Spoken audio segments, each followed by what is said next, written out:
Boa noite, pessoal. Vamos continuar, quer dizer, continuar não, né? Vamos agora passar para a nossa próxima aula, nossa segunda aula aqui, né? Não tem muito a ver com a aula passada, é outro tema, é outro tópico. Vocês sabem que a aula de hoje vai ser sobre o poder judiciário. A gente vai começar a trabalhar com o poder judiciário, trabalhando com a organização dos poderes, né? E esse poder que eu vou trabalhar com vocês é o poder judiciário. Na aula passada nós vimos um tema relacionado aos direitos fundamentais, vimos nacionalidade e direitos políticos. E esse tópico a gente muda, né? Já passamos adiante para trabalhar a parte de organização dos poderes. E hoje, se tudo der certo, a gente consegue terminar o poder judiciário, a gente consegue traçar uma geral sobre o poder judiciário. Mas antes de falar sobre o poder judiciário em si, é necessário dar uma introdução acerca do que é essa organização dos poderes, do que é o poder, na verdade, né? Se a gente vai trabalhar com poder, é necessário que a gente saiba sobre o que a gente está falando. E quando a gente trabalha com o tema organização dos poderes, né, a gente já parte esses temas mais, né, conceituais, a gente tende a achar que já sabe, já passa direto, nem para dar uma análise no conceito dos institutos. E aí a gente vai atropelando, acaba sem saber o básico e vai confundindo tudo no final. Por isso que eu gosto, antes de começar esse tema, falar um pouco acerca da estrutura do Estado e do poder em si.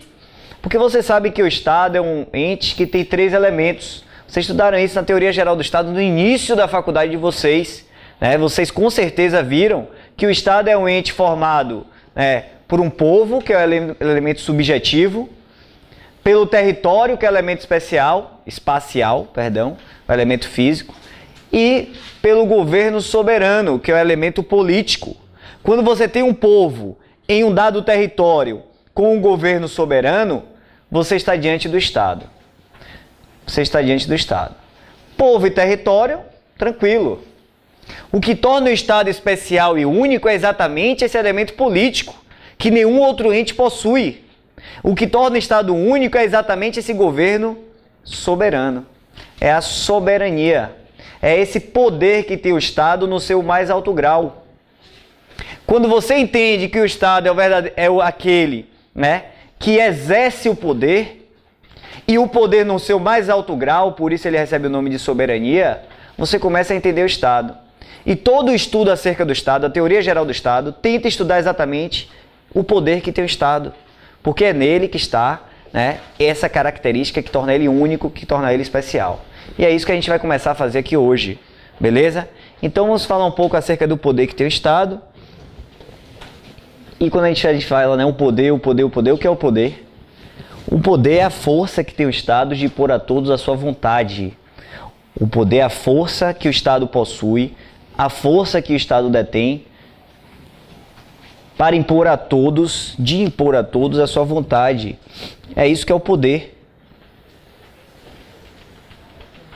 Aqui, como nós partimos de um conceito mais atual acerca da soberania, e nós falamos da soberania popular, todo o poder emana do povo, que se inicia a partir de um processo, né, filosófico e político que surge no século XVII e no século XVIII, cunhado com o iluminismo, quando surgem doutrinadores como Rousseau, né, como Locke na Inglaterra, Rousseau na França, Montesquieu, que são chamados de contratualistas, porque eles começam a identificar pela primeira vez na história como o poder pertencendo ao povo. Até então eles viviam no regime absolutista, onde a monarquia exercia o poder de maneira arbitrária, todo o poder pertencia ao rei, o poder absoluto dos reis. O titular do poder era o rei. O rei era tido como encarnação de Deus na terra, e como encarnação de Deus na terra, todo o poder pertencia a ele, ele podia fazer o que quisesse.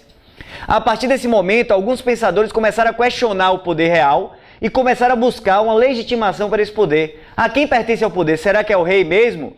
E eles perceberam que, na verdade, aí Rousseau tem uma contribuição muito importante para isso com a sua teoria do bom selvagem, eles perceberam que o homem nasce bom. E o homem na natureza, ele é livre, ele é independente, ele é soberano. Só que se todos fossem exercer a soberania e a liberdade na plenitude, nós viríamos no estado de caos, né? Porque o direito de um chocaria e traria em conflito com o do outro. Então o Estado surge como um mal necessário para manter a ordem, para manter a paz.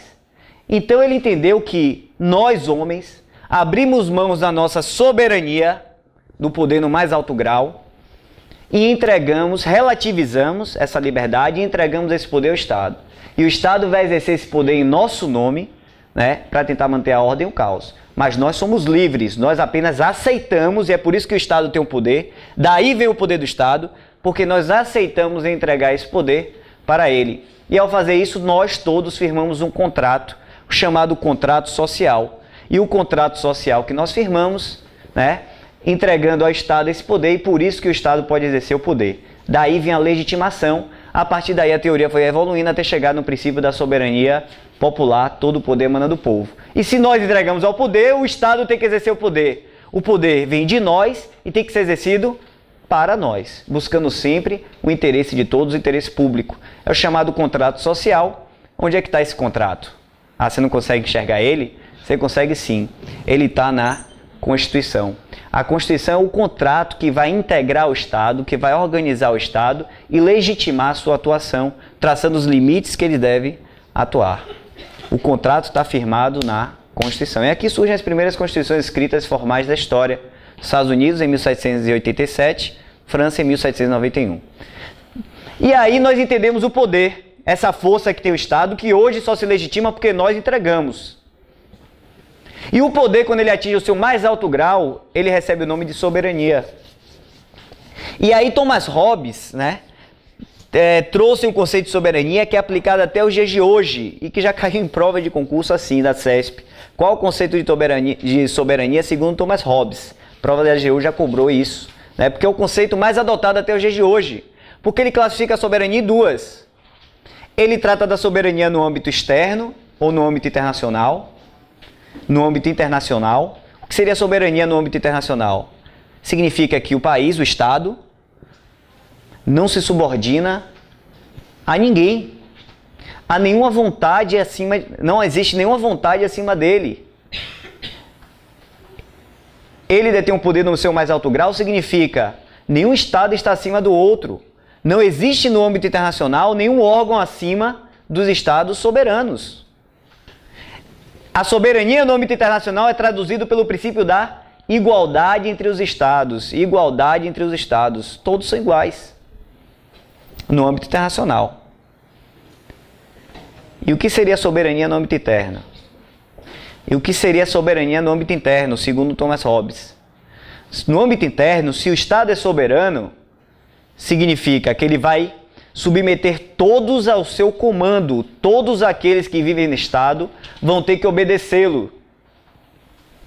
Todos vão ser submetidos ao seu comando ou vão ter que obedecer ao Estado.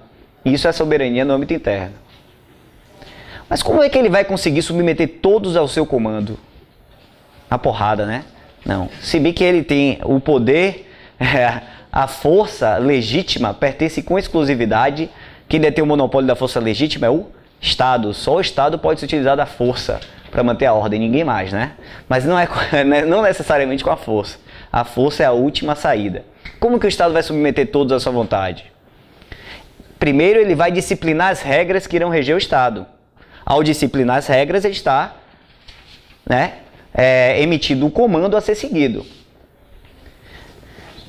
Disciplina as regras. Depois, ele vai executar essas regras, pôr em prática essas regras.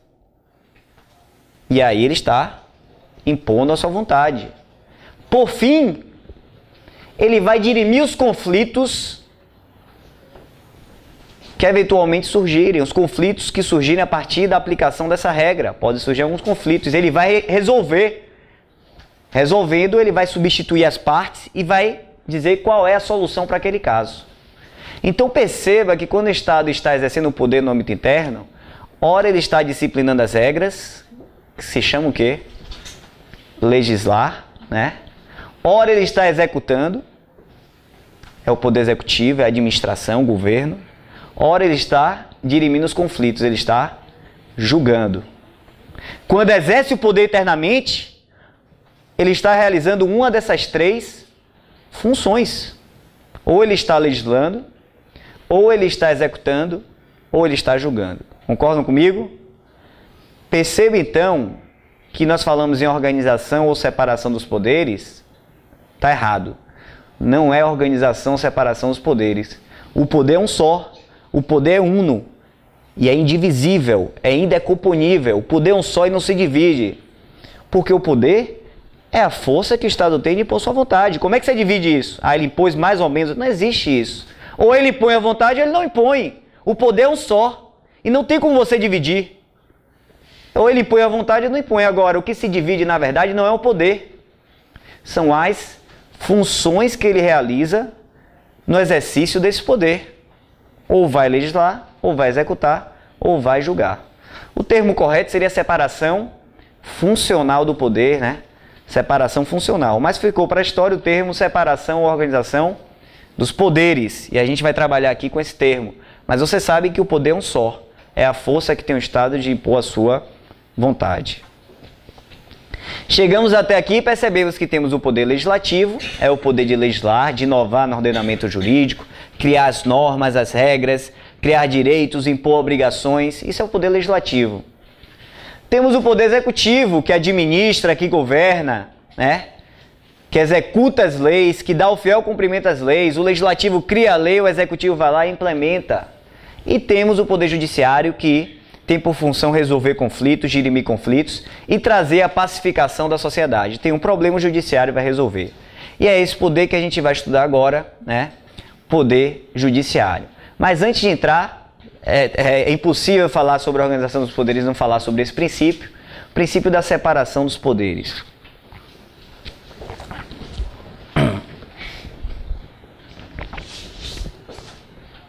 Aristóteles, na Antiguidade, na sua obra A Política, Aristóteles já percebeu essas três funções do Estado. Aristóteles percebeu que o governante ora legislava, ora executava e ora julgava. Ele percebeu isso. Mas Aristóteles entendeu plenamente possível que o único governante fizesse essas três funções. Que poderia ser atribuída a esse governante essas três funções e estava tudo certo. Na Antiguidade, 5 séculos antes de Cristo, somente no século XVII, final do século XVII, início do século XVIII, Montesquieu, né, que fundado nessas ideias de Rousseau, na teoria do bom selvagem, ele percebeu que o homem nasce bom, a sociedade que o corrompe. Montesquieu percebeu que atribuir poderes demais a uma pessoa só, né, quando você atribui muito poder a uma única pessoa, a tendência é que ele fique inebriado pelo poder e que ele acabe sendo corrompido por aquele poder e desvie o poder utilizando o poder em benefício próprio, ao invés de usar o poder em benefício de todos. Então Montesquieu pensa numa teoria de separação dos poderes. Ele fala assim: é necessário que haja separação das funções do Estado em órgãos distintos. É necessário separar essas funções do Estado em órgãos distintos, independentes e autônomos entre si. Independentes e autônomos entre si.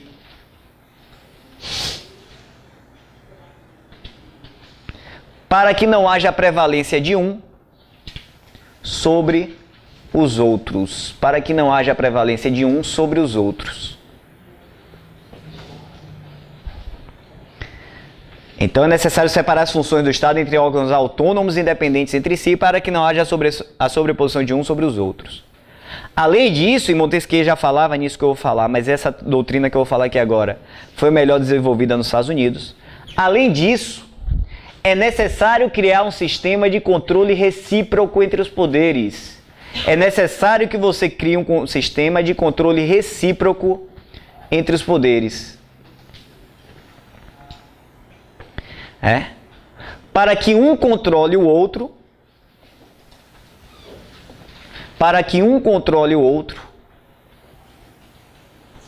e ocorra o equilíbrio e a harmonia entre eles. Então, sistema de controle recíproco para que um controle o outro e haja um equilíbrio e uma harmonia entre todos, né? Entre eles.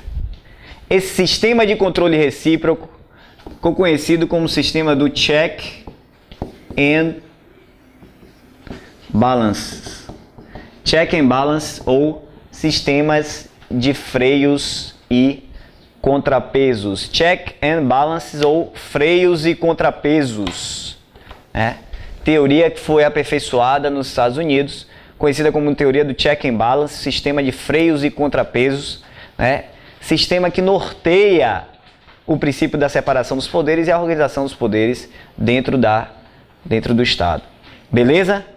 Essa é a separação dos poderes, princípio tão importante que hoje, né, a doutrina moderna não consegue conceber um regime democrático sem a separação dos poderes, não consegue conceber respeito aos direitos fundamentais sem separação dos poderes, né? Tanto que o Constituinte elevou ele à categoria de cláusula pétrea. O princípio da separação dos poderes no Brasil é cláusula pétrea. Artigo 60, parágrafo 4º, inciso 3. Artigo 60, parágrafo 4º, inciso 3. Beleza? Feitas essas considerações iniciais, feitas as introduções, vamos partir agora para a análise de um desses poderes, o poder judiciário. O poder judiciário. Podemos começar? Já entendeu o que é o poder? Já entendeu a função do judiciário? Qual é a função do judiciário? Resolver conflito. Tem um conflito decorrente da aplicação da lei, tem uma lide formada ali, é o judiciário que vai se debruçar sobre aquela situação, né, para resolver aquele problema. Sabe o que o judiciário faz? Se coloca, retira as partes, né, substitui as partes e dá a solução, né, ao litígio e dá a solução ao caso concreto. Tem duas pessoas em conflito, ele afasta os dois e diz, ó, a decisão é essa, quem está certo é essa pessoa. É isso que ele faz. Ele traz a pacificação da sociedade, né? Evita a extensão dos conflitos, trazendo a pacificação social. É isso? E é o judiciário no Brasil que exerce a função conhecida como jurisdicional.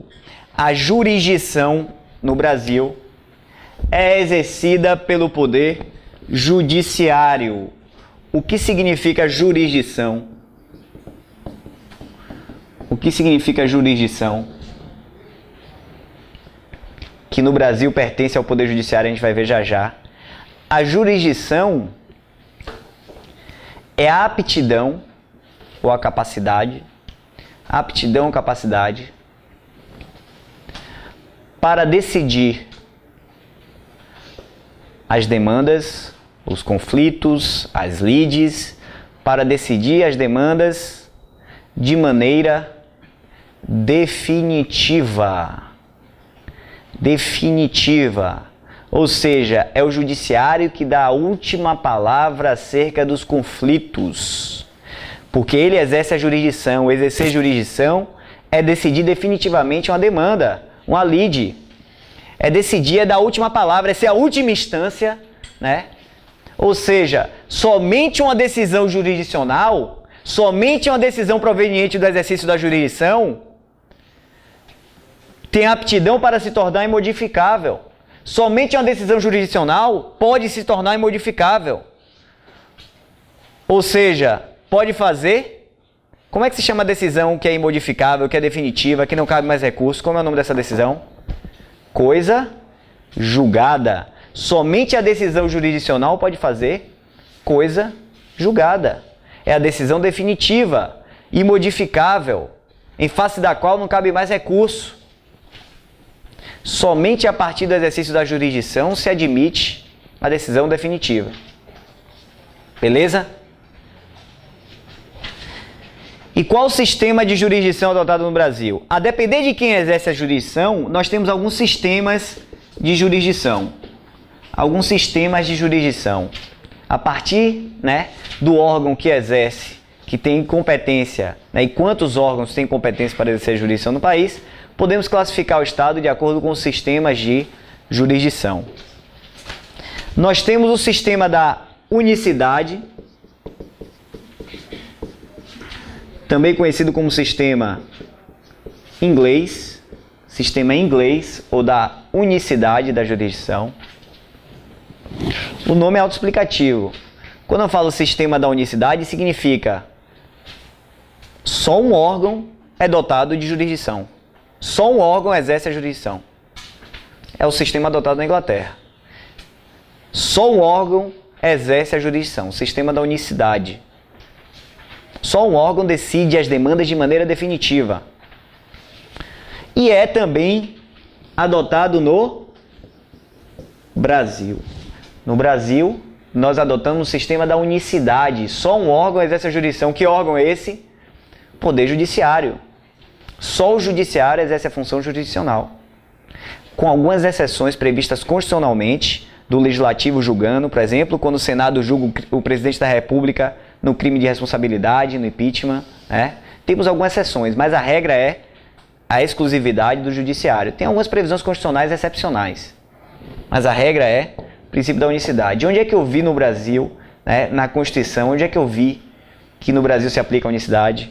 No artigo 5º, inciso 35.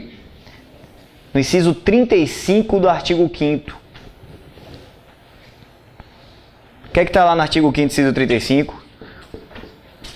Princípio da inafastabilidade. Inafastabilidade da jurisdição. Ou de jurisdição. Inafastabilidade da jurisdição. Artigo 5º, inciso 35. Um princípio que faz com que o Brasil adote o sistema da unicidade.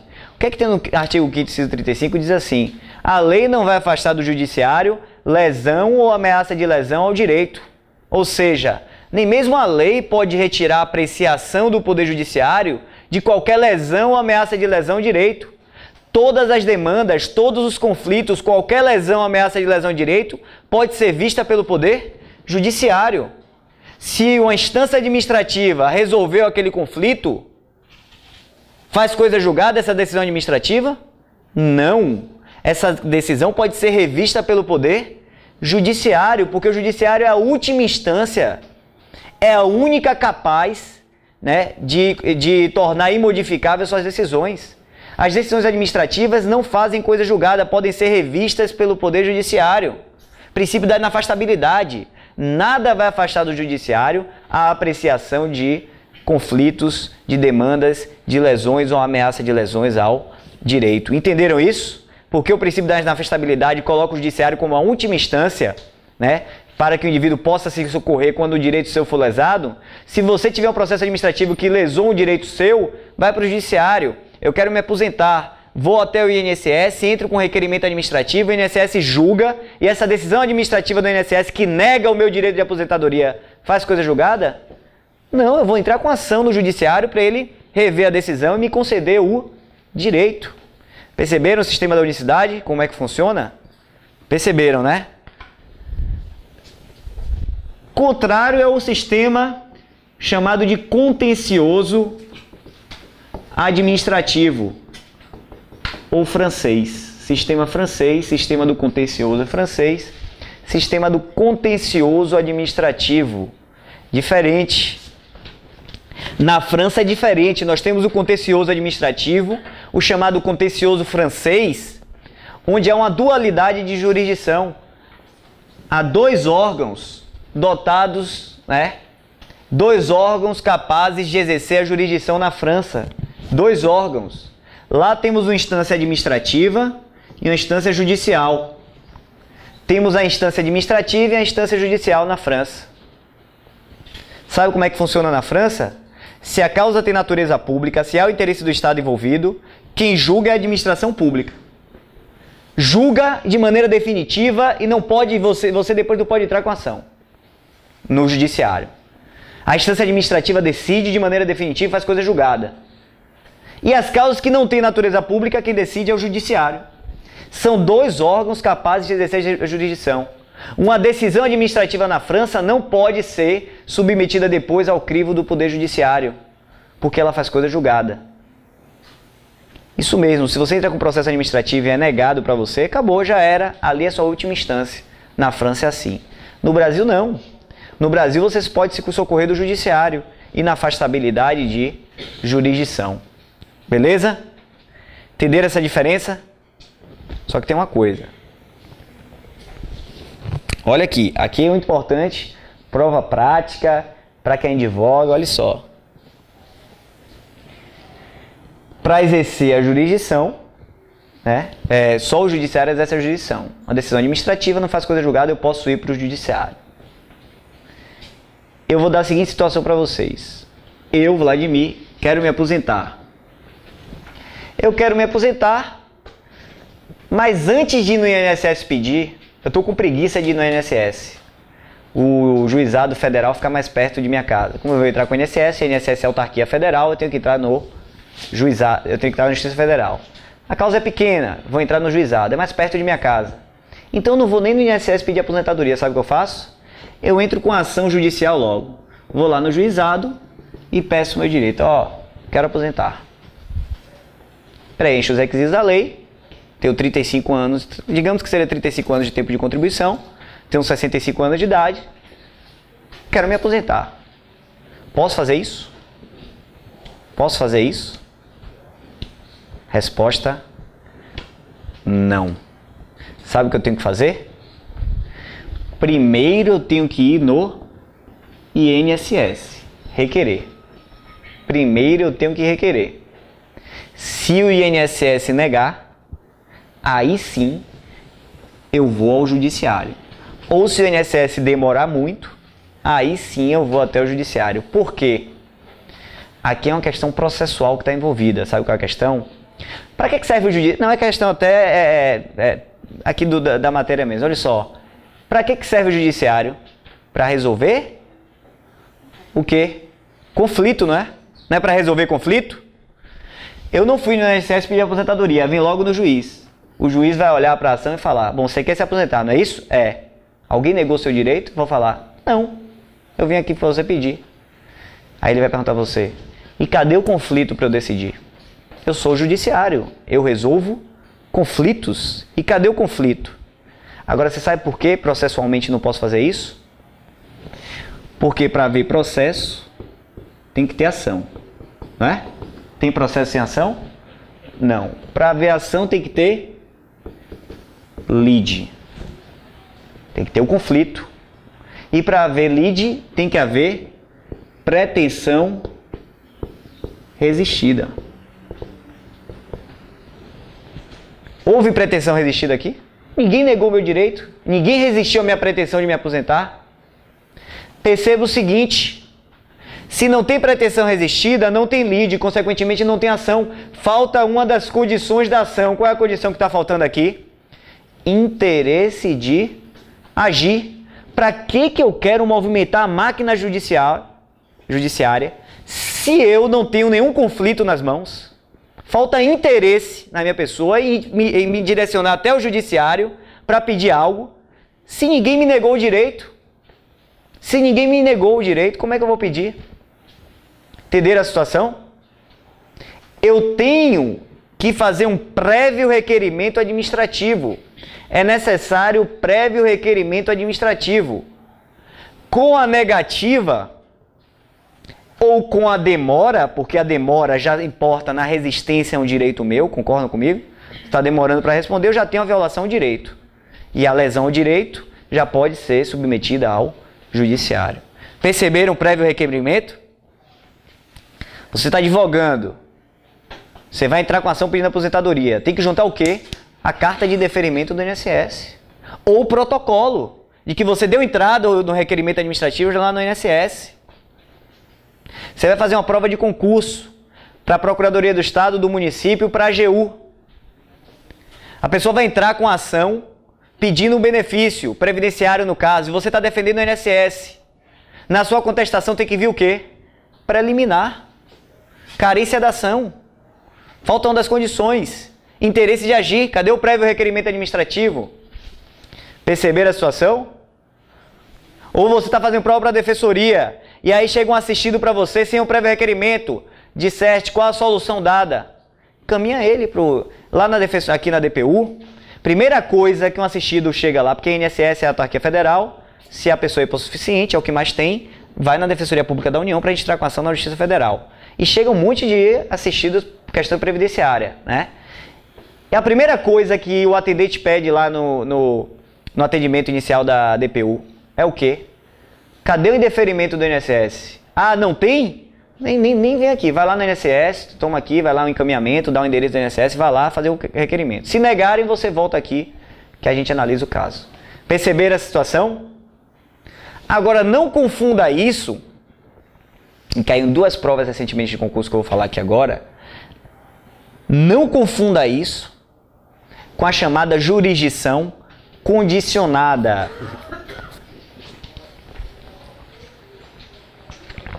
Jurisdição condicionada. O que é jurisdição condicionada? Eu vou dizer, depois eu explico. Jurisdição condicionada é a exigência do prévio e total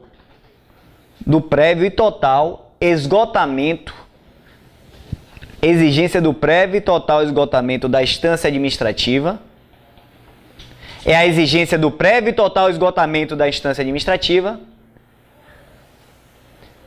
para se entrar com ação judicial, para que se possa entrar com ação judicial. Isso não é jurisdição condicionada, o que eu expliquei aqui não é jurisdição condicionada. Exigência do prévio e total esgotamento da instância administrativa antes de se entrar, para se entrar com ação judicial. Isso não é jurisdição condicionada. Jurisdição condicionada é vedada, pode colocar aí.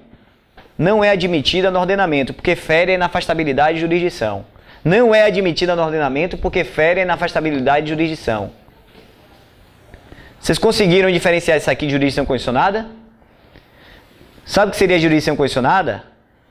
Se eu exigisse para essa pessoa que requereu a aposentadoria no INSS, que ele recorresse até a última instância no INSS, administrativamente, para só depois ele ir para o judiciário, por exemplo. Pedi ao INSS, foi negado. Eu recorri para a Câmara de Recursos do INSS, foi negado. Eu recorri para uma terceira instância no INSS, foi negado. Só agora eu posso entrar no judiciário. Isso seria uma jurisdição condicionada. E até a última instância administrativa para só depois entrar no judiciário. Foi isso que eu disse? Não. Com a primeira negativa, não precisa ficar recorrendo. Se você quiser, você recorre. Mas não precisa. Você já pode ir no judiciário. Mas tem que ter pelo menos uma negativa para haver uma pretensão resistida. Não precisa esgotar todo o caminho administrativo. Não precisa. Entenderam isso? A jurisdição condicionada não é admitida no Brasil. Com uma exceção. Só tem uma exceção prevista na Constituição de jurisdição condicionada no Brasil. Alguém sabe qual é? O único caso de jurisdição condicionada no Brasil?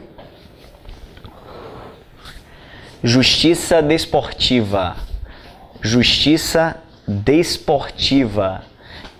Esse nome justiça não tem nada de judiciário. A justiça desportiva é um órgão administrativo. A justiça desportiva é um órgão administrativo. O único caso de exceção que admite jurisdição condicionada. Nas causas desportivas, você tem que esgotar, né, todas as instâncias da justiça desportiva. Causa desportiva, você tem que esgotar todas as instâncias da justiça desportiva. E até o STJD, Superior Tribunal de Justiça Desportiva, que apesar desse nome não é um tribunal judicial, é administrativo. Terminou lá, aí você pode ir para o judiciário. Mas se for um clube de futebol, a CBF ainda vai ameaçar você, a FIFA vai dizer que se for para o judiciário, porque eles querem resolver tudo na instância administrativa. Tudo ali na instância administrativa. Flamengo e São Paulo brigando pela Taça das Bolinhas, para ver quem era pentacampeão primeiro. O STJD deu para o São Paulo. Flamengo insatisfeito encontrou com a ação. A liminar, o juiz mandou dar a taça para o Flamengo. Depois o tribunal cassou, volta a taça para o São Paulo. Eu nem sei como é que está agora a situação. Mas antes de ingressar com a ação judicial o Flamengo, tiveram que discutir até o STJD, até a última instância, esgotou tudo. Aí sim você pode ir para a justiça comum. Entenderam isso? Entenderam a situação, né? Jurisdição condicionada não se admite, mas o prévio requerimento é necessário, porque senão não vai haver pretensão resistida. Entenderam o exercício da jurisdição?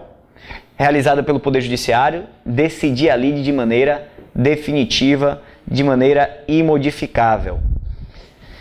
Feitas essas considerações iniciais, vamos analisar o Poder Judiciário, trabalhando com alguns princípios e regras referentes ao Poder Judiciário. Alguns princípios e regras referentes ao poder judiciário.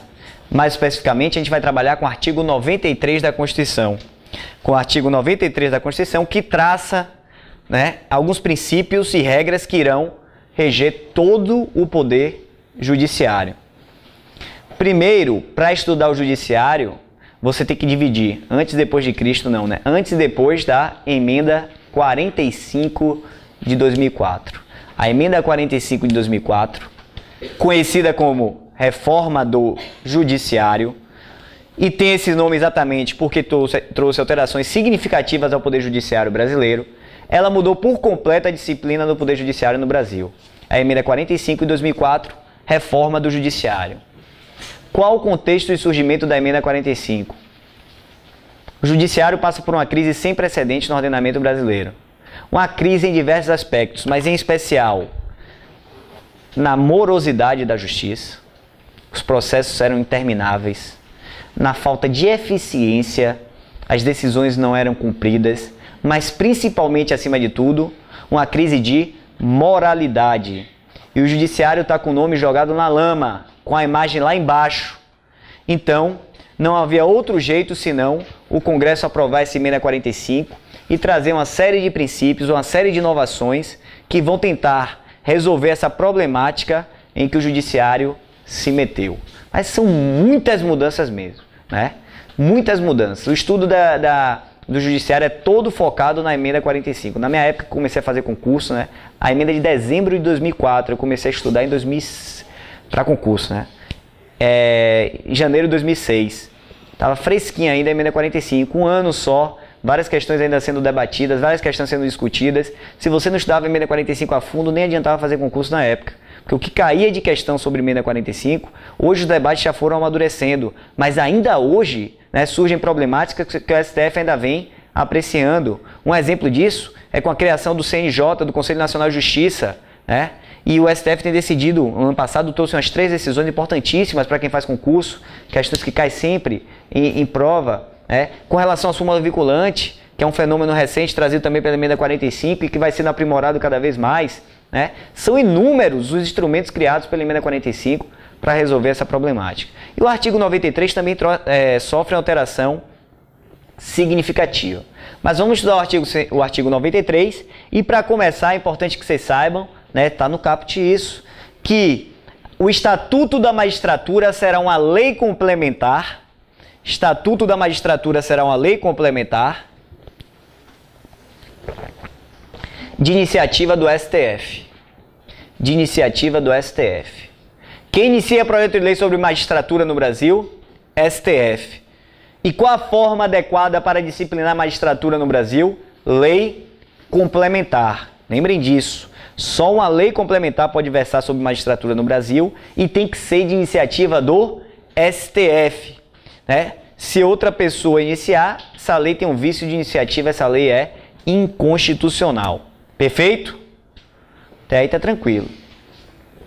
E a gente quer estudar o judiciário, a gente precisa saber o seguinte: como é que eu faço para ingressar na carreira?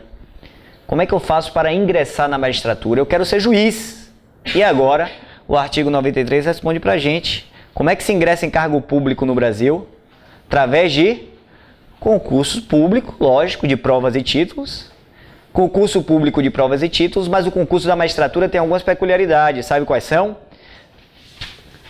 Trazido pela emenda 45 aí, olha só. Concurso de provas e títulos, participação da OAB em todas as fases. A OAB vai fiscalizar, vai participar do concurso. Todas as fases do concurso será a participação da OAB. E mais.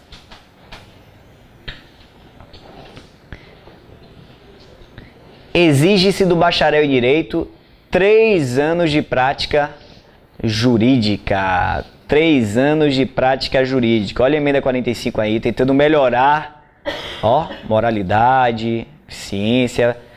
Pessoas supostamente mais experientes agora, né? Vão ingressar na magistratura, 3 anos de prática jurídica. Então tem que ser bacharel em Direito com 3 anos de prática. Com relação à prática jurídica, temos alguns pontos a abordar. Prática jurídica significa atividade privativa de bacharel em Direito. Atividade privativa de bacharel em direito. Eu sou servidor nível médio dos tribunais, eu sou técnico judiciário. 30 anos como técnico judiciário e quero fazer o concurso para juiz. Lamento por você. Técnico judiciário é nível médio. É privativo de bacharel em direito? Não. Agora cuidado o seguinte.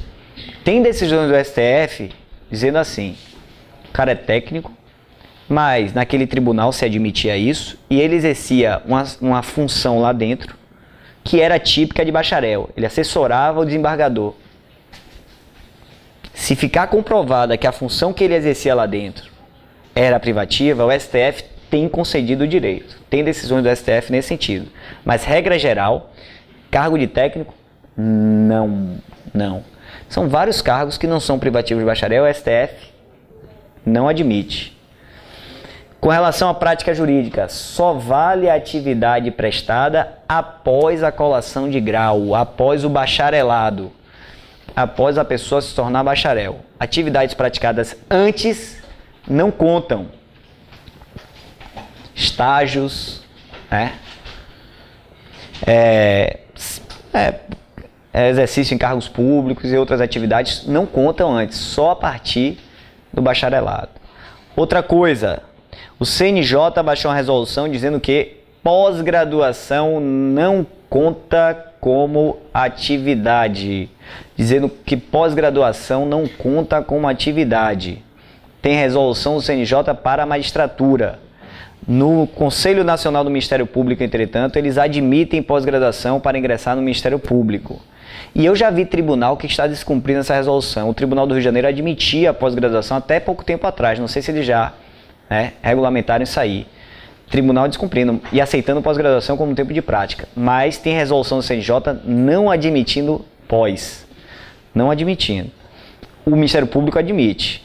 Essas regras que eu estou falando aqui para vocês, tudo vale para o Ministério Público. Por expressa previsão constitucional, o artigo 93 se aplica também ao Ministério Público. Então essas regras aqui de ingresso na carreira, tudo que eu falar aqui, está valendo para MP também. Todo poderoso MP. Vamos lá.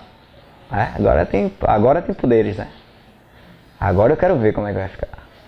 Agora vai acabar a impunidade no Brasil. Eu não sei.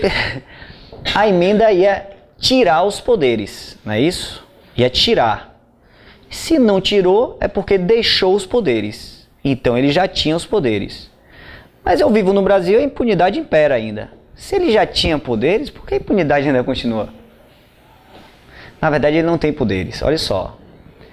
Essa questão dos poderes investigatórios do Ministério Público, essa é uma questão bastante discutida na doutrina e na jurisprudência. O STF tem decisões nos dois sentidos. Tem casos que ele reconheceu os poderes e tem casos que ele não reconheceu os poderes do Ministério Público. Dizer que o Ministério Público tem poderes investigatórios e é pacífico isso, balela. Eu até tive a oportunidade de botar no meu Facebook um texto de um parecer de Barroso, dizendo exatamente argumentos prós e contra o poder investigatório e mostrando, inclusive, decisões do STF que admitiram poderes investigatórios para o MP e outros casos que ele não admitiu. O que é ter... A gente está falando poder investigatório. O que é poder investigatório? A gente está falando tanto, a gente não sabe nem o que é, né? Poder investigatório é fazer o quê? O que é investigar? A gente está falando, a gente nem sabe, né?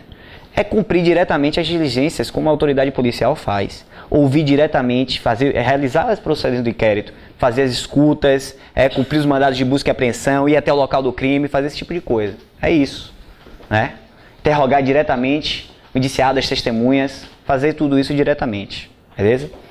Mas tem se discutido se ele tem ou não poderes investigatórios. Até hoje isso não é muito concreto. O que a emenda ia fazer, na verdade, sabe o que era? Dizer expressamente que ele não tinha, porque está gerando dúvida. Não tem expresso na Constituição que o Ministério Público tem poderes investigatórios. Isso decorre de uma construção doutrinária e jurisprudencial pelo princípio dos poderes implícitos. Quando a Constituição atribuiu a função a algum órgão, implicitamente atribui instrumentos e poderes para que ele possa exercer essa função. Se deu a titularidade da ação penal, aí entende-se, para quem defende, que deu implicitamente os poderes para investigar. É isso? Entenderam a situação? Só para fazer levantar a questão aqui. Nem contra, nem a favor, explicando como é que funciona. Né? Mas voltando à magistratura, quem quiser depois, não é objeto da aula da agora, quem quiser depois conversar comigo sobre o tema, eu até converso, porque até não é objeto, só para levantar essa bola. Voltando à magistratura, e tudo que eu falar para a magistratura se aplica em MP, o ingresso no cargo, 3 anos de bacharelado, né? Próximo ponto, promoção. Como é que a pessoa é promovida dentro da magistratura? Como é que se dá a promoção na carreira?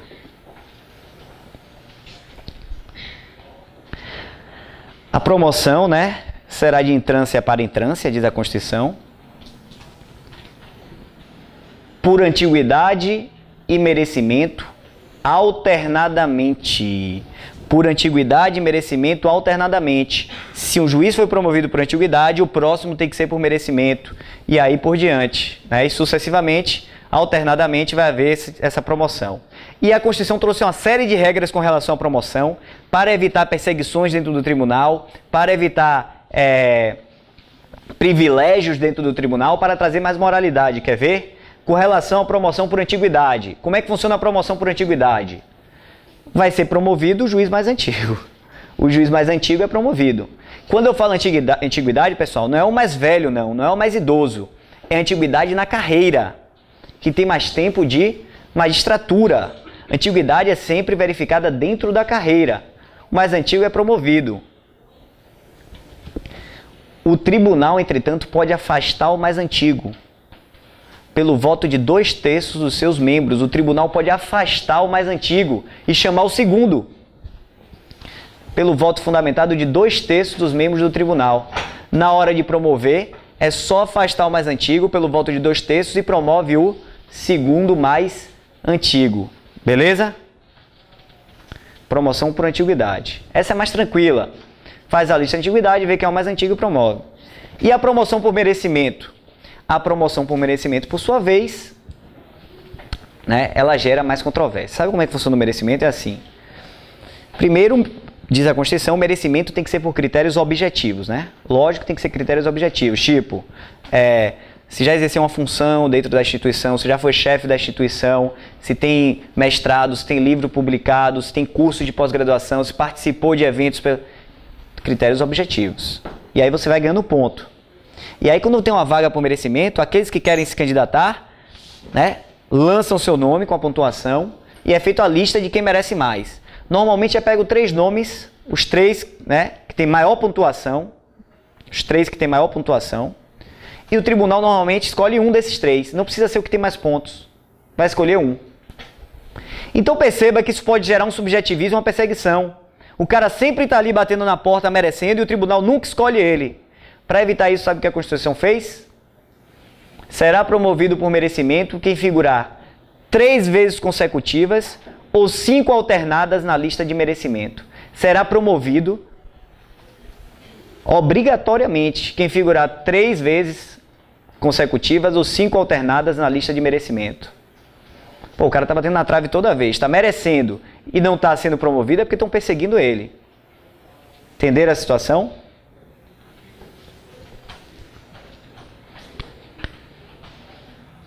E para ser promovido por merecimento,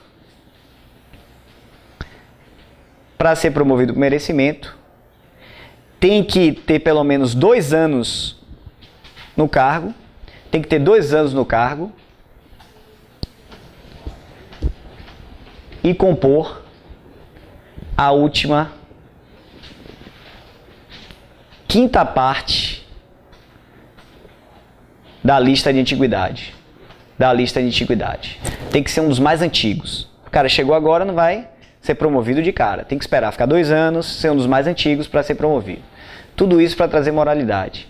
E a Constituição trouxe uma série de regras, dizendo, por exemplo, que o juiz tem que residir na comarca, salvo autorização do tribunal, que acontecia muito do juiz na cidade bem distante, ia lá de vez em quando, agora não pode mais.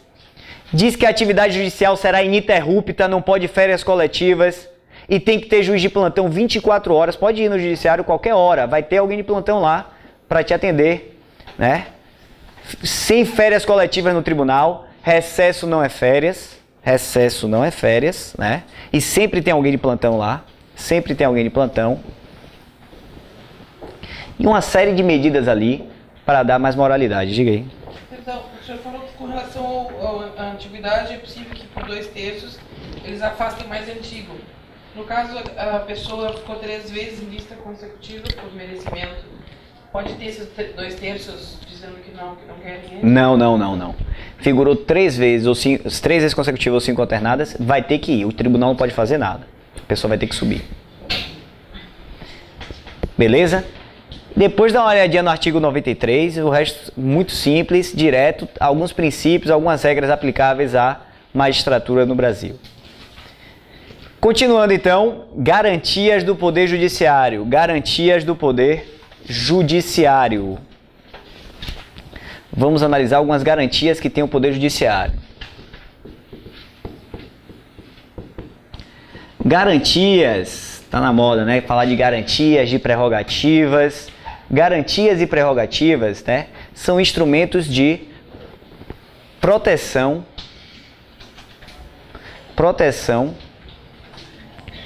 São instrumentos de proteção. Protege, né? Proteção da independência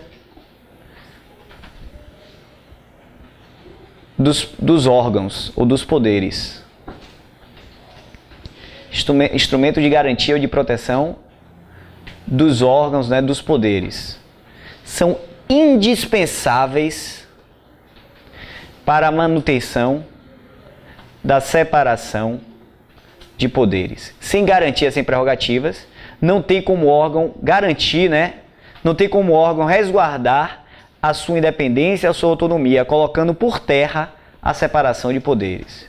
As garantias e prerrogativas que os nossos órgãos têm, em especial os membros dos nossos órgãos, isso não é só do judiciário, nós temos imunidades e prerrogativas do chefe do executivo, dos membros do legislativo, estão muito em voga hoje em dia, porque infelizmente no Brasil nós estamos acostumados com o mau uso ou com o abuso por parte dos nossos governantes das suas prerrogativas, o que tem levado a maioria da população, e eu vejo campanha direto no Facebook, dizendo assim, pelo fim do foro privilegiado, e risco privilegiado, o STF já disse que não é privilegiado, é foro por prerrogativa de função dos deputados, dos nossos políticos, pelo fim das prerrogativas das garantias.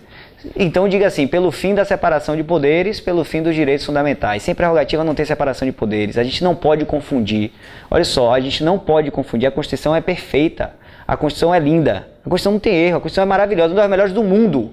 A gente não pode confundir um instituto com o mau uso dele. A gente não pode partir do errado para tentar construir o certo. Você fala isso, que é o fim das prerrogativas. Há pouco tempo atrás, antes de 88, nossos parlamentares não tinham suas prerrogativas respeitadas. O povo, então, tinha os direitos respeitados, não era? Os parlamentares que defendiam a gente, o nosso interesse, iam lá se manifestar e não tinham as prerrogativas, porque o poder era concentrado na mão do presidente, do chefe do executivo. Tínhamos um regime eminentemente autoritário, ditatorial, e quem sucumbia era a separação de poderes e, consequentemente, no fim das contas, os direitos fundamentais. Prerrogativas são essenciais e indispensáveis para a manutenção e harmonia dos poderes. Não há que se falar em direitos fundamentais sem a separação de poderes e separação de poderes sem prerrogativa. A gente não tem que lutar pela prerrogativa, mas pelo bom uso delas, pelos instrumentos de fiscalização eficiente. Cadê o Ministério Público aí? Não tem poderes de investigação, não tem poderes pra caramba? Eu acho que a gente está lutando contra a coisa errada. Para dar poderes para o Ministério Público, quando a gente devia lutar para o Ministério Público atuar de uma maneira mais eficiente. Lutar para que a polícia tenha instrumentos necessários de fiscalização efetiva. A gente está lutando para tirar coisas que foram conquistas nossas, em momentos, né, de autoritarismo. E agora a gente está lutando contra isso. Nossos pais foram nas ruas, foram presos por causa disso, e agora a gente está lutando contra. A gente lutou para que o deputado pudesse ter essa imunidade, para lutar por nós lá quando o presidente utilizasse do poder arbitrariamente. Agora a gente quer acabar com isso, achando que isso é a solução. Aí a gente vai instituir um regime autoritário novamente, oportunistas se aproveitam e fazem o que querem. Então, assim, a garantia é essencial.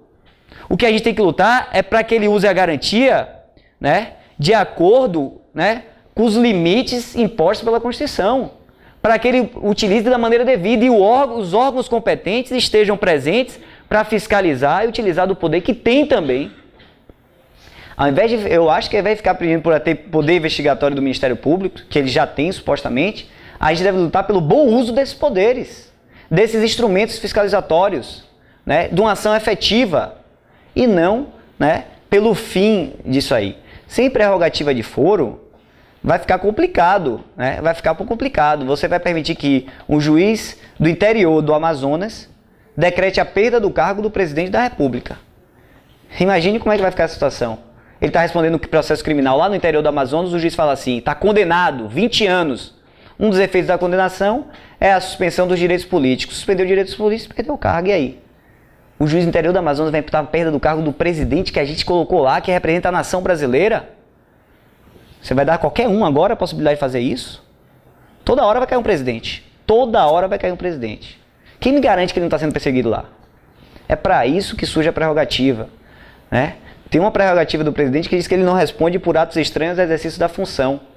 Enquanto está no mandato, ele pode estuprar, matar, fazer o que for, ele não responde. Aí você fala, que absurdo! Peraí, o cara é o presidente da República. Presidente da República. Enquanto durar o mandato, não é salvo-conduto. Terminou o mandato, ele vai ser punido. Vai ser responsabilizado. Mas enquanto ele está me representando lá, eu quero garantir que ele vai atuar livremente. Agora, se ele fizer besteira, no exercício da função, ele agir incorretamente, aí vamos responsabilizar ele. E o Brasil é exemplo disso. Nosso primeiro presidente da era democrática foi responsabilizado. Crime de responsabilidade, processo de impeachment. Dizer que do Brasil... eu não sei, né? Tem muitas questões que a gente tem que debater. Garantia surge nesse contexto. E as garantias servem para isso. Eu acho que ao invés de lutar contra as garantias, vamos lutar contra o mau uso delas. Contra a transparência. Contra esse tipo de coisa. E o judiciário tem garantias assim como os outros poderes. O judiciário tem garantias funcionais. Perdão, institucionais primeiro. Institucionais. Sou antipático que eu estou falando, eu sei disso. Eu sou contra o movimento, não estou falando contra o movimento, que é o movimento popular. Eu sou favorável a qualquer tipo de movimento, a qualquer tipo de contestação, a qualquer tipo de luta. E eu sou partidário da liberdade, de manifestação de qualquer tipo de coisa, por natureza. Não é isso. Eu questiono os objetivos e os intuitos que tem por trás do movimento. Isso eu questiono. Eu não sei ao certo ainda se são os objetivos, eu não me sinto legitimado, eu não me sinto representado necessariamente pelo que está se dizendo lá. Eu acho que a gente tem que amadurecer melhor algumas ideias. Mas eu não sou contrário ao movimento nenhum, não. Eu não sou contrário, a princípio, nada. Eu estou levantando outras questões. Porque a gente está repercutindo muita coisa sem pensar. A gente está ouvindo e já está jogando, e não amadurece nenhuma discussão e não vai para lugar nenhum. E é o que está acontecendo. Daqui a pouco vai esvaziar, daqui a pouco o pessoal cansa de ir para a rua. Conquistou duas coisas. A PEC não aprovou e hoje eu estava vendo no rádio, né? Estava até conversando com alguém lá fora. Parece que aprovou a lei que torna a corrupção crime hediondo, né? Serviu para alguma coisa, pelo menos, eu acho. Uma coisa já serviu. Para demonstrar a força e o papel e o poder do brasileiro e para pressionar os órgãos públicos que eles estão se sentindo pressionados realmente. Eu acho que isso funcionou. Mas não adianta se de uma hora para outra acabar, daqui a pouco muda tudo, esquece e já era, né? Tem que ter uma pauta específica, um objetivo próprio, para que não perca o foco exatamente para isso. Garantias institucionais. O que significa garantias institucionais? Garantias que protegem a instituição, o órgão como um todo, o poder judiciário como um todo, o órgão judiciário. O órgão poder judiciário. São duas espécies de garantias institucionais. Autonomia, são duas autonomias, né? Autonomia administrativa, são duas autonomias. Primeiro, a autonomia administrativa, que o judiciário possui autonomia administrativa, significa, para manter a sua autonomia e independência, ele vai se administrar. Capacidade de auto-organização e administração que tem o judiciário. É ele que se organiza, é ele que se administra, é ele que se disciplina.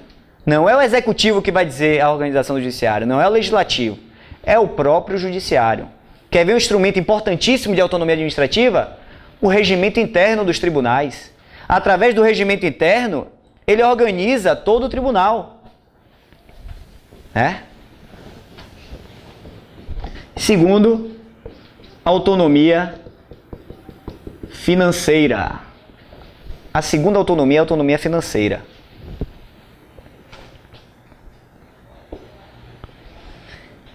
É ele que vai dizer quanto precisa e como vai gastar os seus recursos. Ele que vai dizer quanto precisa e como vai gastar os seus recursos. Não é o executivo que vai dizer, ó, judiciário, você precisa de X, viu? Toma aqui o dinheiro é esse. Como é que ele exerce autonomia financeira? Dizer quanto precisa e como vai gastar. Autonomia financeira significa, lembrem, capacidade de elaborar sua proposta orçamentária. A autonomia financeira importa na capacidade de elaborar uma proposta orçamentária. Quem elabora a proposta orçamentária do judiciário? O tribunal. O tribunal. É o executivo que vai dizer? Não. É o próprio judiciário no exercício da sua autonomia. Ele pega a proposta orçamentária, encaminha para o chefe do executivo. Se estamos falando do judiciário da União, o STF encaminha para o presidente. Se é no âmbito estadual, o Tribunal de Justiça encaminha para o governador. Por que ele encaminha para o chefe do executivo? Porque o chefe do executivo tem que encaixar no orçamento daquele ano e encaminhar o projeto de lei orçamentária para o respectivo legislativo, o presidente para o Congresso, o governador para a Assembleia. Então ele manda a proposta para o chefe do executivo, o chefe do executivo então encaixa no orçamento do ano e aí ele encaminha para o legislativo o projeto de lei orçamentária. A pergunta que sempre me faz é a seguinte, e o chefe do executivo pode fazer cortes no orçamento ou fere a separação de poderes? Porque ele está mexendo com a verba do judiciário. Resposta, a Constituição prevê, pode, mas tem que se adequar às leis de responsabilidade fiscal. Até pode, mas não é livre o corte. É para adequar a lei de responsabilidade fiscal. Já pensou se o judiciário manda uma proposta assim? Eu preciso de 10 trilhões de reais. O chefe do executivo vai falar, quem tem dinheiro para pagar isso aí? Então vá pedir dinheiro na rua, porque eu não tenho. Ele tem que adequar ao orçamento do ente. Pode e faz. Recentemente Dilma foi fazer um corte, gerou uma briga tão grande com o judiciário em disposição tão grande que tivemos o julgamento do mensalão. Não se iludam, não é porque o judiciário brasileiro é bonzinho da história, não. Não tem bom nessa história, não. Não se iluda. Você acha o quê? Que um julgamento como o mensalão, um julgamento eminentemente político, que vai portar na condenação de diversos partidos políticos, é feito às vésperas das eleições municipais, de repente, colocado em pauta para ser julgado às vésperas? Não se iludam.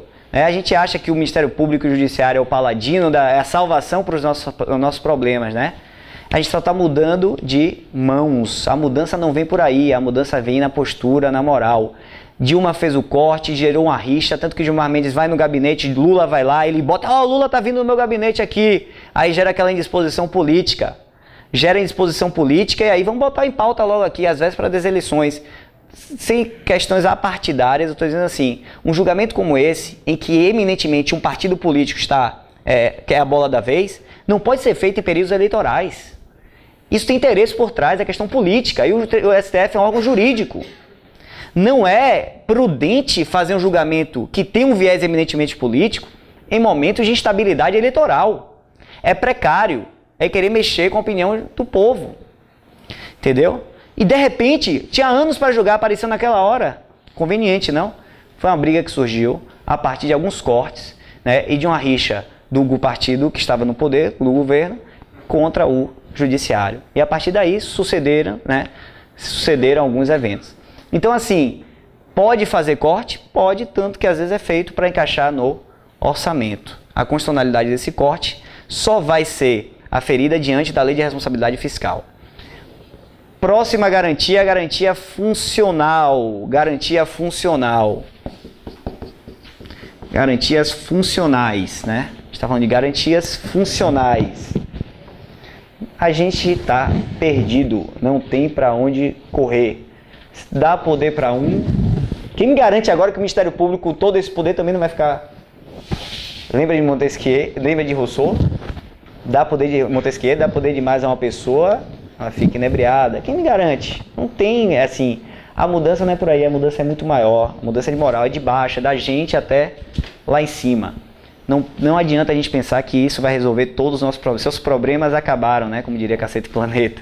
O problema é muito mais embaixo. Mas está mudando. Eu sou otimista por natureza. Acho que a coisa está mudando muito. De 88 para cá já mudou bastante. E se você for ver, de 88 era pior ainda. A Constituição trouxe muitos avanços, então isso é paulatino, é um país em amadurecimento, é um país novo, a gente tem 500 anos só. O país da Europa tem 2.000 anos, 3.000 anos, 4, 5.000 anos, a gente tem 500 anos. Então a coisa vai mudando. Garantias funcionais. Garantias funcionais protegem os membros do órgão, os membros. Não a instituição como um todo, mas os seus membros. Não a instituição como um todo, mas seus membros. É essa que vocês não gostam, que protegem o membro. Não a pessoa. Por isso que o STF tende a falar assim, prerrogativa não é privilégio, porque não protege a pessoa, mas o cargo ou a função que ele exerce. Tanto que a prerrogativa só existe quando está no exercício do cargo ou da função. No exercício do cargo ou da função é para proteger a função, não é a pessoa. Os membros que eu falo, os magistrados no exercício da função. Isso ele protege. São 3 garantias funcionais, vocês conhecem. A primeira é a vitaliciedade. Vitaliciedade. Lembrando, tudo que eu estou falando aqui vale para que órgão também? Ministério Público. Tudo que eu estou falando aqui está valendo para o público. Vitaliciedade. Sabe o que é vitaliciedade? O magistrado e o membro do Ministério Público, já que tudo vale para o Ministério Público, né? Só perde o cargo por sentença judicial. Só a sentença judicial pode imputar na perda do cargo do magistrado. Isso é uma cláusula de reserva de jurisdição. Cláusula de reserva de jurisdição. A Constituição impõe, né, uma medida que só pode ser adotada pelo juiz. A perda do cargo do magistrado, só o juiz. Cláusula de reserva de jurisdição. A perda do cargo é reservada ao exercício da função jurisdicional, ou seja, só a decisão jurisdicional pode imputar na perda do cargo. É isso? Processo administrativo e disciplinar pode imputar na perda do cargo do magistrado? Não, não. A vitaliciedade, entretanto, só se adquire após 2 anos. Só se adquire após 2 anos de exercício no cargo. A vitaliciedade vem com 2 anos de estágio probatório. Estágio probatório, 2 anos. E antes desses 2 anos, aí pode ser decisão administrativa. Olha só, se o juiz não completou 2 anos, pode perder o cargo por uma decisão administrativa. Pela maioria absoluta do tribunal ou do CNJ, do Conselho Nacional de Justiça. Antes dos 2 anos, pode perder por uma decisão administrativa ou do tribunal, um processo administrativo instaurado no tribunal, ou um processo administrativo instaurado no CNJ. Mas tem que ser pelo voto da maioria absoluta. Sempre garantindo o contraditório e ampla defesa do juiz, lógico que o contraditório e ampla defesa vale sempre, né? Então, antes dos 2 anos, pode perder por decisão administrativa? Pode, mas por maioria absoluta do tribunal do CNJ. Depois de 2 anos no cargo, aí só decisão judicial. Não confunda vitaliciedade com estabilidade. Estabilidade é o que tem os demais servidores mortais, comuns, né?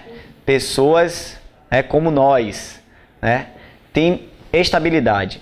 Estabilidade não se confunde com vitaliciedade. Primeiro, vitaliciedade se dá com 2 anos de estágio probatório. E estabilidade, quantos anos? 3 anos. 3 anos. Cuidado, não cai nisso, pegadinha de concurso, a situação não dá para cair, né? Um é 2, outro é 3. Vitaliciedade só perde o cargo com sentença transitada e julgada. Estabilidade de 4 formas. Sentença judicial, lógico. Se quem pode o mais, pode o menos. Sentença judicial. Pode perder o cargo também o servidor estável por processo administrativo, o chamado PAD, né? Processo administrativo disciplinar. Processo administrativo pode retirar o cargo do servidor estável. Mais 2. Avaliação periódica de desempenho.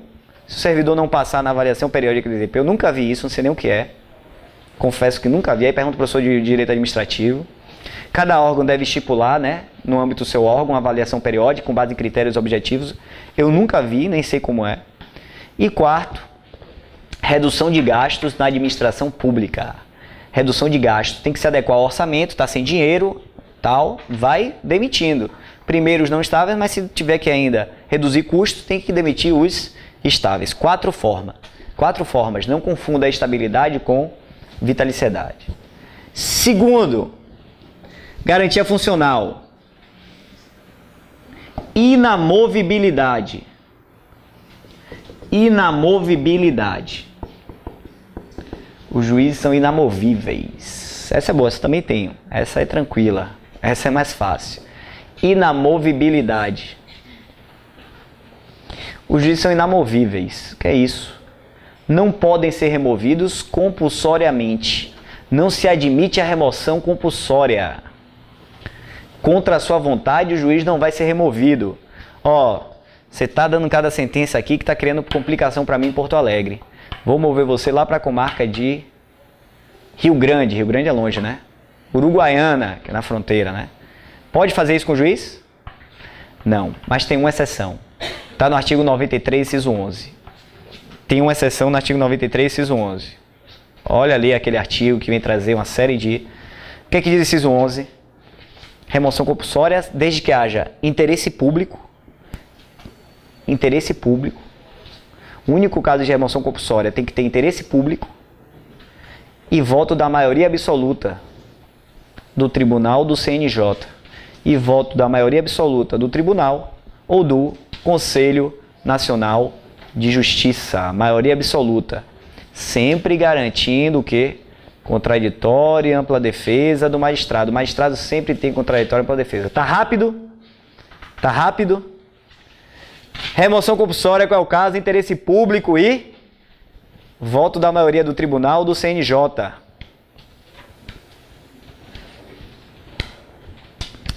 Vocês conhecem Tabatinga? Conheço assim, de nome, né? Já ouvi falar, ninguém foi lá. Porque é no fim do mundo. Sabe onde é que fica Tabatinga? No meio da selva amazônica, na fronteira com a Colômbia. Com a cidade chamada Letícia. Sabe o que acontece em Tabatinga? Não acontece muita coisa não, acontece. Sabe o que acontece em Tabatinga? É onde entra toda droga, armas, né? O que mais você quiser. Matar juiz e promotor lá, se tiver 10 reais você consegue alguém. Não precisa nem pagar. Os caras estão doidos para matar. Tô falando sério. É a comarca de que tem mais difícil provimento na esfera federal. Ninguém quer ir. Ninguém quer ir. O lugar mais perto no Brasil, 2h30 de Manaus, de avião, aqueles aviões teco-teco, né, pequenos, dentro da selva amazônica.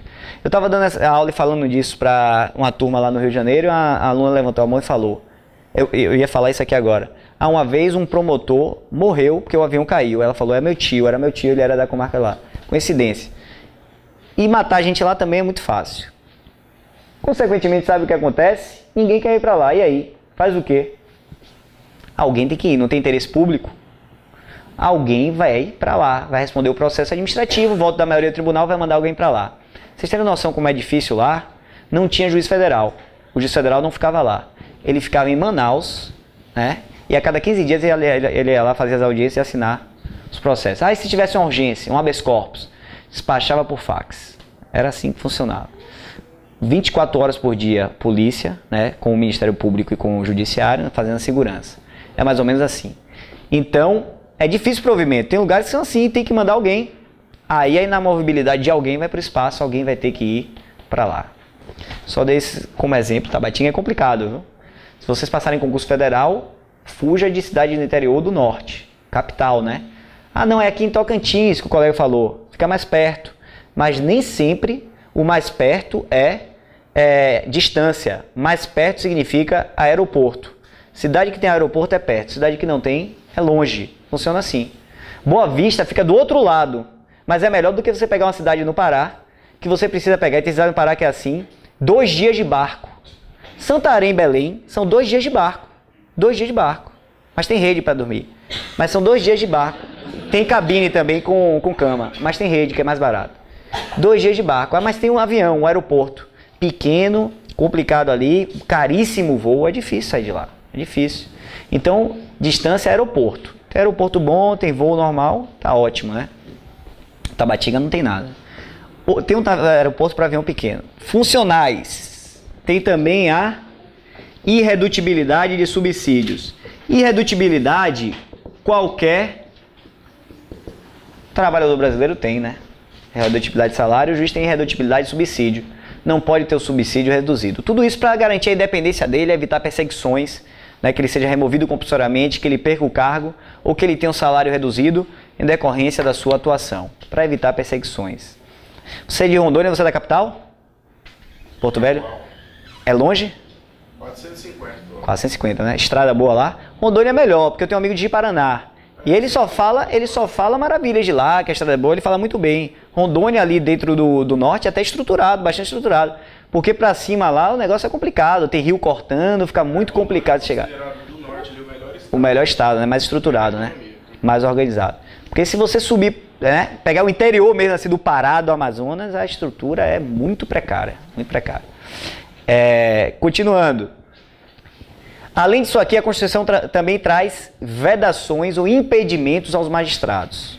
Para garantir a imparcialidade do juiz, a Constituição traz algumas vedações, alguns impedimentos aos magistrados. Quais são essas vedações e impedimentos? Primeira vedação. O juiz não pode exercer... Lembrando que tudo se aplica também ao Ministério Público, né? Juiz não pode exercer outro cargo ou função pública. Outro cargo ou função pública. O que eu estou dizendo aqui, essas garantias... As garantias funcionais estão no artigo 95, não é isso? E as garantias institucionais estão no artigo 99. As funcionais no 95 e as institucionais no 99. Institucionais no 99 e funcionais no 95. Não pode exercer outro cargo ou função pública, salvo uma de magistério. Salvo uma de magistério. De professor, né? Uma de professor. Eu tenho um professor meu que ele é juiz e ele dá aula em 10 faculdades. Provavelmente as faculdades são privadas. Eu estou falando de exercer outro cargo ou função pública. Ele pode ser juiz e ser professor da Universidade Federal. Não pode ser professor também da Universidade Estadual. Aí já seriam 3, né? Outro cargo ou função pública, sendo que uma de professor, não é isso? Agora, se ele exerce 10 instituições privadas, problema dele. Não tem vedação nenhuma. Não pode também o juiz receber custas ou participação no processo. Receber custas ou participação no processo, é óbvio. Custas ou participação. Pergunta para vocês aí. Quero ver se vocês estão antenados. As custas... O problema é que o que eu vou falar já responde. As custas dos emolumentos e a taxa judiciária. Tem que natureza? Custas, emolumentos e taxa judiciária tem que natureza? São o quê? Tributos. São tributos. De que espécie? Taxa, né? São taxas. Tanto as custas como os emolumentos, como a taxa judiciária são taxas. Pagas em decorrência da prestação de um serviço público específico e divisível. Que serviço público é esse? O serviço judiciário.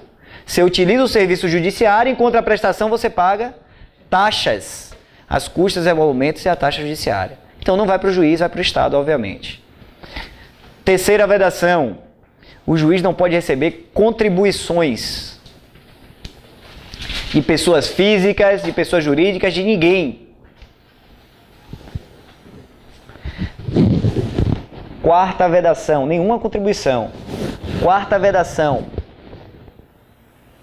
Não pode exercer atividade político-partidária.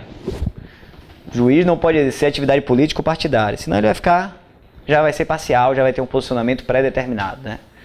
Quinta e última, emenda 45 trouxe, sabiamente, a quinta é conhecida como quarentena. Tudo que a emenda 45 trouxe é o que cai mais em concurso, viu?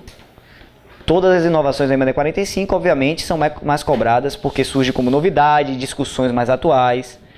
A quarentena, sabe o que é a quarentena da emenda 45? O juiz não pode exercer advocacia. Não pode exercer advocacia antes de decorridos 3 anos,